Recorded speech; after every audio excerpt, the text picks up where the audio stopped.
player's man.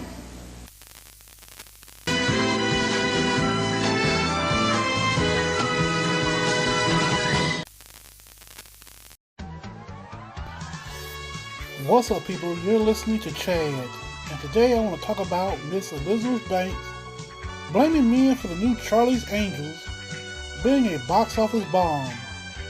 And I know I'm late on this, but better late than never. You know what I'm saying? But first, I gotta talk more about this damn copper FTC thing to have content creators in a state of panic, which YouTube, after all these years, decided they want to now enforce. But we know what's going on here. They can hide behind the children all they want, but the bullshit they're pushing is as transparent as a window without a glass. Like, damn, man. Maybe I should start showing a rated R or PG-13 logo before every one of my videos starts, because tricks are for kids. My stuff is not, because little children should be doing their homework or in bed and not on YouTube listening to me. Now, back to Elizabeth Banks. Now, you know what? I don't want to focus on her and her blaming me per se, because she's not the only Hollywood feminist who talked a lot of smack about how their movies or shows are not intended for men to watch. Can you say Brie Larson and Ruby Rose? Because whenever their girl power or the future's female movies and shows fall short of what they expected, they attack the fandom. They start talking about how men are misogynists, racist, homophobes, and shit. See, this is why I don't focus on the microcosm so much. I prefer to point out the elephant in the room. Go for the big fish. Call out the fat cat. Because every grandstanding and virtue signaling celebrity are only the symptom of a bigger problem, which is Hollywood. And it is no secret that Hollywood has been pro-liberal, pro-feminist, and pro-social justice for some time now. Because you have to show that you're pro-feminist and pro-social justice and an ally to the rainbow community, bonus if you express a disdain for Trump, just to make it in liberal Hollywood today. Because the liberal morons in Hollywood are just determined to shove feminist and social justice bullshit down the throats of heterosexual men, and they expect them to pay their hard-earned money just to be told that they're no good and the world would be a better place without them. That women are superior and that they are just a bunch of troglodytes whose time will be over with soon. And now I have to ask a question.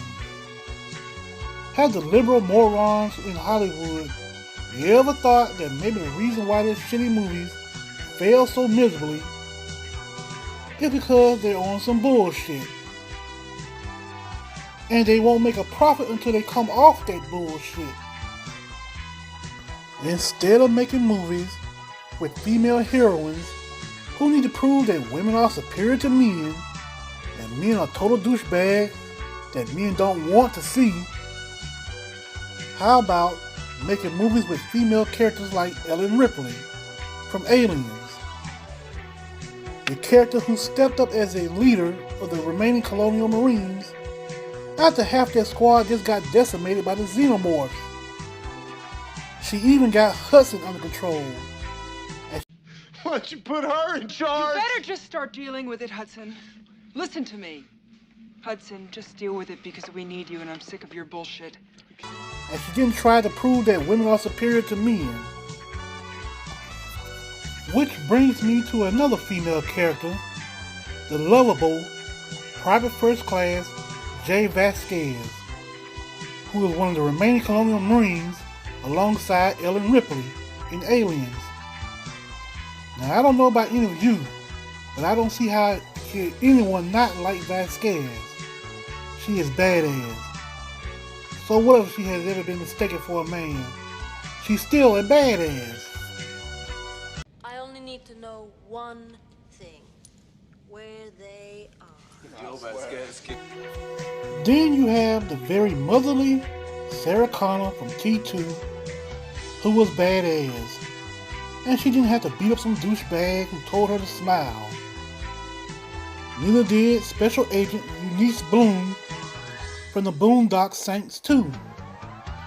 A character who wasn't afraid to use her sex appeal and feminine charm to get her way. Now those are female characters men like to see. Women who are tough but vulnerable and not afraid to be feminine. Who are working with men instead of trying to prove that they are superior to them. And why do men like female characters like that? And why would they pay money to see them on the screen, you may ask?